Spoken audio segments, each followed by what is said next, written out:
मैं डॉक्टर सुनीता नंदल कक्षा 10th के लिए कृतिका भाग 2 का 5th लेसन लेकर आई हूं, जिसका नाम है कि मैं क्यों लिखता। इसके लेखक हैं अज्ञे। अज्ञे का पूरा नाम सच्चिदानंद हीरानंद वात्स्यायन अज्ञे, शॉर्ट में इनको अज्ञे कह सकते हैं। पाठ है मैं क्यों लिखता हूं।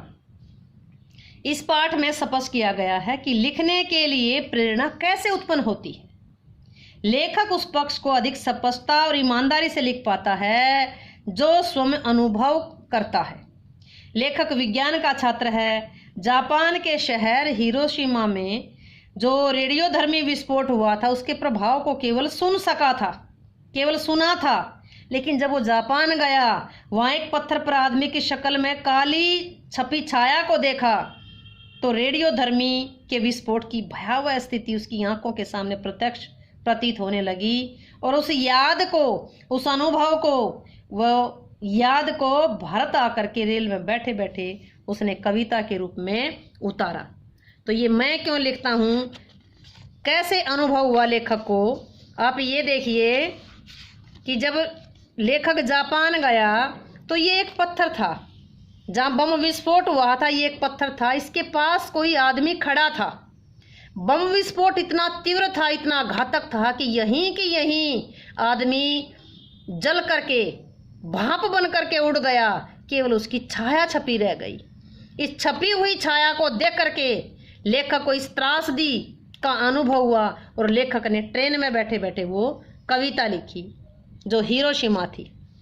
हिरोशिमा कविता क्या थी, कविता भी हर पाठ बाद में लिखा। हिरोशिमा कविता क्या है, कविता है ये। एक दिन सहसा सूरज निकला क्षितिज पर नहीं नगर के चौक, धूप बरसी पर अंतरिक्ष नहीं फटी मिट्टी से, छायाएं मानव जन की दिशाहीन सब और पड़ी, वह सूरज नहीं उगा था पूर्व में, वह बरसा सहसा बीचों बीच नगर के, काल सूर्य के रथ के पहियों के जो अरे का मतलब धुरे टूट करके बिखर गए हों दसों दिशाओं में। कुछ क्षण का वह उदय आज से केवल एक प्रज्वलित क्षण की दृश्य सोख लेने वाली दोपहरी, फिर छायाएं मानव जीवन की नहीं मिटी लंबी हो होकर, मानव ही सब भाप हो गए, छायाएं तो अभी लिखी हैं झुलसे हुए पत्थरों पर, उजड़ी सड़कों की गच पर धूल पर, मानव का रचा हुआ सूरज, मानव ने ही तो बम बनाया था, मानव का रचा हुआ सूरज मानव को भाप बनाकर सोख गया, पत्थर पर लिखी हुई है जली हुई छाया मानव की साखी है, मानव की साक्षी है। तो कवि अज्ञे ने ये ट्रेन में वापस आते समय ये कविता लिखी थी जो उनका वहां का प्रत्यक्ष अनुभव था। अब पाठ देखिए कि मैं क्यों लिखता हूं। मैं क्यों लिखता हूं ये प्रश्न बड़ा सरल जान पड़ता है पर बड़ा कठिन भी, क्योंकि इसका सच्चा उत्तर लेखक के आंतरिक जीवन के स्तरों से संबंध रखता है। अब उनको संक्षेप में कुछ वाक्यों में बांध देना आसान तो नहीं है न जाने संभव भी है या नहीं पता नहीं। इतना ही कहा जा सकता है कि उनमें से कुछ का स्पर्श किया जाए, विशेष रूप से ऐसों का जिन्हें जानना दूसरों के लिए उपयोगी हो सकता है। एक उत्तर तो यह है कि मैं इसलिए लिखता हूँ कि मैं स्वयं जानना चाहता हूँ कि मैं क्यों लिखता हूँ। प्रश्न बनेगा लेखक चाहता है क्यों लिखना चाहता है, कि खुद को जानने के लिए कि क्यों लिखना चाहता हूँ। लिखे बिना इस प्रश्न का उत्तर नहीं मिल सकता। वास्तव में सच्चा उत्तर यही है। लिखकर ही लेखक उस अभ्यंतर हो गया भीतर का अंदरूनी मजबूरी को पहचानना चाहता है जिसके कारण उसने लिखा, और लिखकर ही वह उससे मुक्त हो जाता है।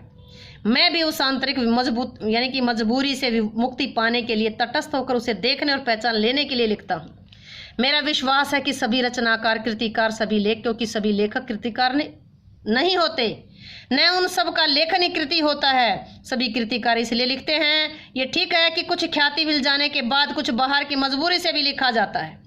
कारण था क्यों लिखता हूँ, इसलिए लिखता हूँ कि स्वयं जानना चाहता हूँ कि मैं क्यों लिखता हूँ। दूसरा, कुछ क्यों लिखते हैं, कुछ लिखते हैं बाहर की व्यवस्था के लिए, प्रसिद्धि पाने के लिए लिखते हैं। कुछ लिखते हैं संपादकों के आग्रह से, प्रकाशक के तगाजे से, आर्थिक आवश्यकता से। पर एक तो कृतिकार हमेशा अपने सम्मुख ईमानदारी से यह भेद बनाए रखता है कि कौन सी कृति भीतरी प्रेरणा का बल है, कौन सा लेखन बाहरी दबाव का। दूसरा ये भी होता कि बाहर का दबाव वास्तव में दबाव नहीं रहता, वह मानो भीतरी उन्मेष, जो भीतरी प्रकाश है उसका कारण बन जाता, उसका निमित्त बन जाता है। यहाँ कृतिकार के स्वभाव और आत्म अनुशासन का बहुत, यहाँ पर स्वभाव और आत्म अनुशासन का महत्व बहुत होता है।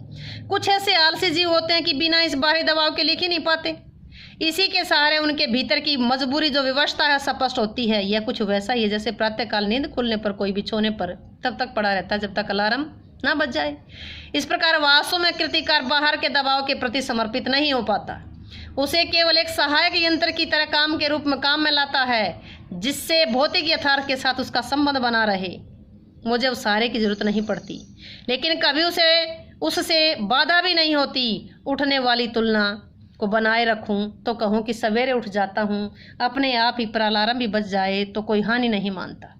ये भीतरी व्यवस्था क्या होती है, इसे बखाना बड़ा मुश्किल है।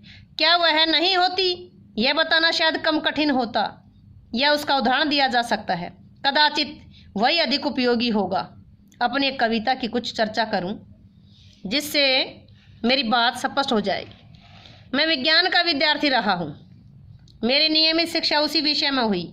अणु क्या होता है, कैसे हम रेडियम धर्मी तत्वों का अध्ययन करते हुए विज्ञान की उस सीढ़ी तक पहुंचे जहां अणु का भेदन संभव हुआ। रेडियम धर्मिता के क्या प्रभाव होते हैं, इन सब का पुस्तकीय सैद्धांतिक ज्ञान तो मुझे था। फिर जब वह हिरोशिमा में अणु बम गिरा तब उसके समाचार मैंने पढ़े, उसके परवर्ती प्रभावों का विवरण पढ़ता रहा। इस प्रकार उसके प्रभावों का ऐतिहासिक सबूत भी सामने आया। विज्ञान के इस दुरुपयोग के प्रति बुद्धि का विद्रोह स्वाभाविक था। मैंने लेख आदि में कुछ लिखा भी, पर अनुभूति के स्तर पर जो मजबूरी होती है वह बौद्धिक पकड़ से आगे की बात है, और उसकी तर्क संगति भी अपनी अलग होती। इसलिए कविता मैंने इस विषय में नहीं लिखी। यूं युद्ध काल में भारत की पूर्वीय सीमा पर देखा था कि कैसे सैनिक ब्रह्मपुत्र में बम फेंककर हजारों मछलियां मार देते थे, जबकि उन्हें आवश्यकता थोड़ी सी की होती थी।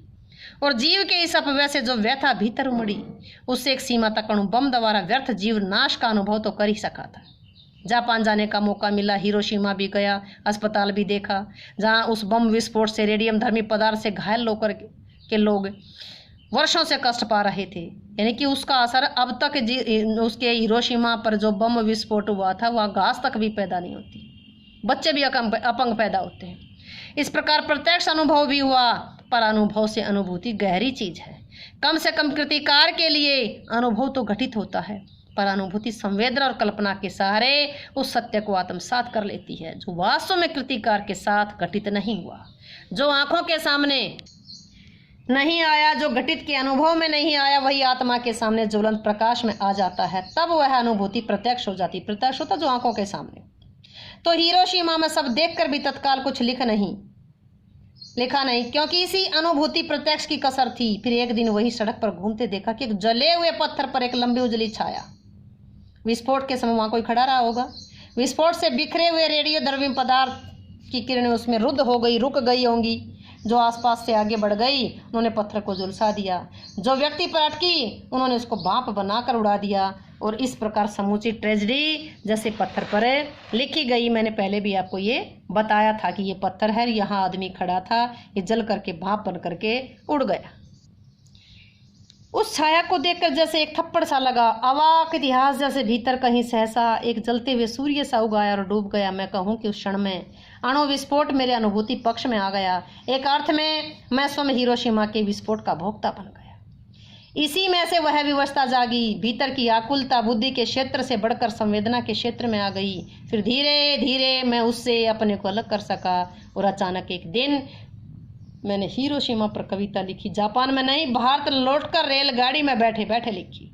ये कविता अच्छी है या बुरी, इससे मुझे मतलब नहीं। मेरे निकट वह सच है, क्योंकि वह अनुभूति प्रसूत है। प्रसूत का मतलब अनुभूति से उत्पन्न निकली है। यही मेरे निकट महत्व की बात है। तो बच्चों, कहानी कैसी लगी? पाठ अगर अच्छे से समझ आया हो, वीडियो अच्छी लगी हो तो वीडियो को लाइक करें, शेयर करें, चैनल को सब्सक्राइब जरूर करें।